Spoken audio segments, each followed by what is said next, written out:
Mini enthusiasts, how are you doing? Welcome back. I hope you're well and I hope you're having a great day. And so in today's video, we're back on the Racing Green. But before we get into that, thanks everyone for watching the previous videos. Just got to say, I'm pretty happy with the setup on there now. I know it was a bit of a faff with those MED roller rockers. They are very, very big. You need that specialist rocker cover to get them to fit properly. But now they're on, now it's all set up. I'm really happy with it. So in today's video, we're going to be setting the front wheel alignment.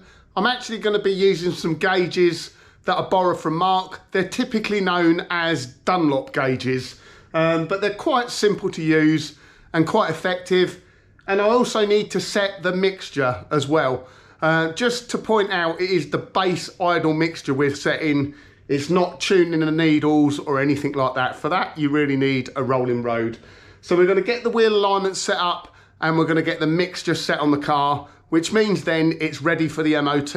I've been quite busy the last few weeks on the Minis and the TVR Tamora. So believe it or not, the TVR actually had an electrical problem. The lights weren't working and I managed to sort that out and save myself possibly sort of £300–500. So really pleased about that. If you're interested in seeing how I did that, check out my Rev and Restore channel.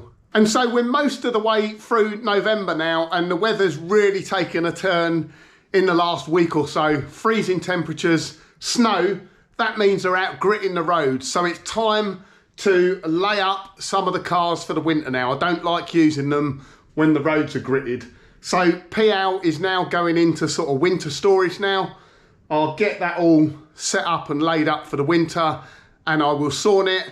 There are some jobs to do on PL over the next few weeks, which I'll feature on the channel. One of the things I'm going to do is upgrade the front brakes. So if you remember, when I've done the Racing Green, I bought some cross-drilled front brake discs, 8.4 inch, but what I found on the Racing Green, it actually has 7.9 inch front discs. So I'm going to use those discs for PL and grab some fancy pads and get that job done over the winter. And then you might be wondering, what's the next steps on the Racing Green? Well, it's pretty much finished now. I just need to get it MOT'd. So that is my next job I need to do on the Racing Green. But like I just said, the weather is absolutely awful at the moment. So I need to try and find a day to get it MOT'd where the weather's good. I will not be using it over the winter, but I may well use it for Bingley Hall mini fair. Bingley Hall's a good couple of 100 miles away from me. I need to run it in, so that'd be a good opportunity to run the car in. Right, so let's get into this week's video.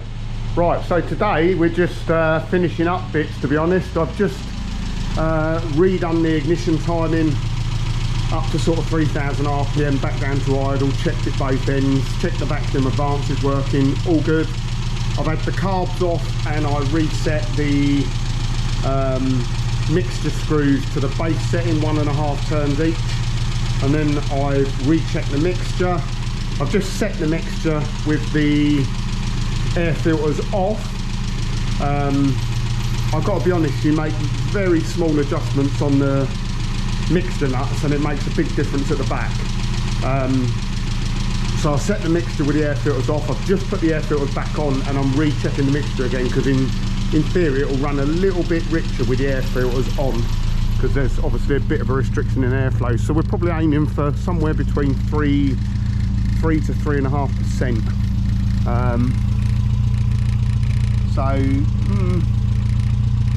It's actually showing 2.1, 2.2 at the moment, which is good enough for an MOT pass. It's probably a little bit lean though. So I might leave that where it is to get it through the MOT and then richen it up a little bit afterwards. But yeah, 2 to 3% is going to be fine, I think. To be honest, literally, you'll set it and then you give it a rev and it'll go back and you'll have changed by 0.5% at the back there. It's very, very fine adjustments and it's not the most accurate in the world CO tester. It's only a cheap Gunson's gas tester. It says it's accurate within 0.5%, so that's quite a broad range, but it just gives you an idea of whether it is way too rich or way too lean. When I started off, the base setting, it was running at 11% CO, so clearly way too rich. And if it was down at sort of 0.5%, it'd be way too lean. So just about getting a rough setting. When I go down for MOT, I can set it up on the proper CO machine. And we're going to get this rolling roaded at some point as well and properly tuned up. And then the next thing we're going to do is just do the tracking. So I've just calibrated the gauges. You put them on a flat surface like this. Well, you line one side up with the wheels first, so the 12-inch wheels, make sure it's all level on the spirit levels. Get your positioning on one side, then line it up with the other side, make sure they're all zeroed in, perfectly matching up, perfectly level, and then we turn the laser on and we're slap bang in the middle there. See, any adjustment we make on here causes a deviation. So for sort of the calibrated setting, we should be at 0 degrees with the pointer slap bang in the middle, which it is. So we'll put them on the car now and we'll check the tracking. Can never remember off the top of my head what it is, but it's pretty much parallel. I think a very slight amount of towing, but again, they're not the most accurate in the world. They're good enough to give you a base setting. But anything I've used them on in the past, not caused me a problem at all. Just have a look at what this mixture's doing again. Yeah, showing 2.1, 2.2 earlier, so I think I'll leave it at that. So there we go, first setting on the gauge, and you can see it's way off. And actually when I look at it, I can see this wheel is towing in. That wheel's possibly towing out a little bit. I may need to completely reset on this, because in fact I think I will do. It's important to make even adjustments both sides. If you start adjusting one side more than the other, you get to the point where the steering starts to pull. And at some stage while doing this, I've got to the point where I've not got even adjustment on both sides. So I'll probably whip the track rod ends off, make sure we got even counts on both sides, and kind of start again to get it perfect.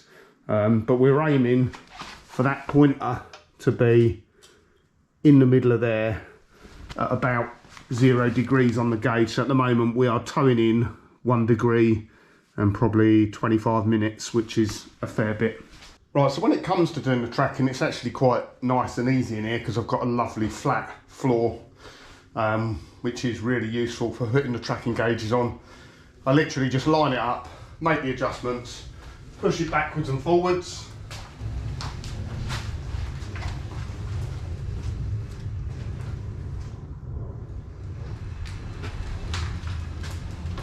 Now just centre up the wheels again, stick the tracking gauges back on, make sure they're all still level and everything like that.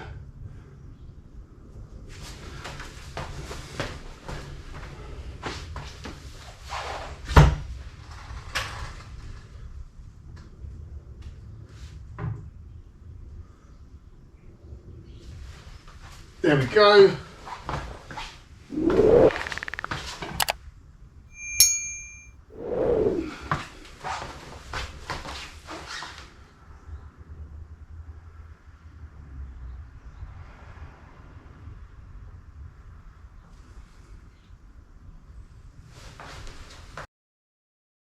And then that is about where we want to be. So we're lined up in the middle there. We are just off central. So that would be parallel. Just line it up. We are just towing out a tiny little bit, which for a Mini I think is okay. Little, either parallel or a little bit of tow out. Like I say, not the most accurate gauges in the world. And what I will do now is put them back on the bench and make sure they zero, make sure they're still reading 0. But that'll be, I've got to be honest, unless you're running a track Mini or something like that and you want it to be really, really accurate, that's probably as good as you're going to get. I've seen before, some people have commented in before, why don't you just run it to Quick Fit and get them to do it for 20 quid? I remember doing that with Vinny, and when I built Vinny, all the all-speed subframe and that, it was just never right on the steering. It always pulled, and I had it tracked a couple of times.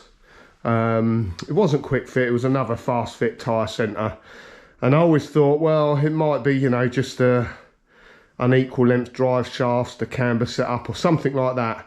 I borrowed the gauges off Mark once, done the tracking myself, and it was spot on after that. I drove it around for about 1.5 years with it pulling, having had it tracked twice. So again, it's one of those things, if you want a job done properly, do it yourself. So remember, obviously we need to tighten up the lock nuts on that, make sure the steering wheel's centered, but that is the tracking done.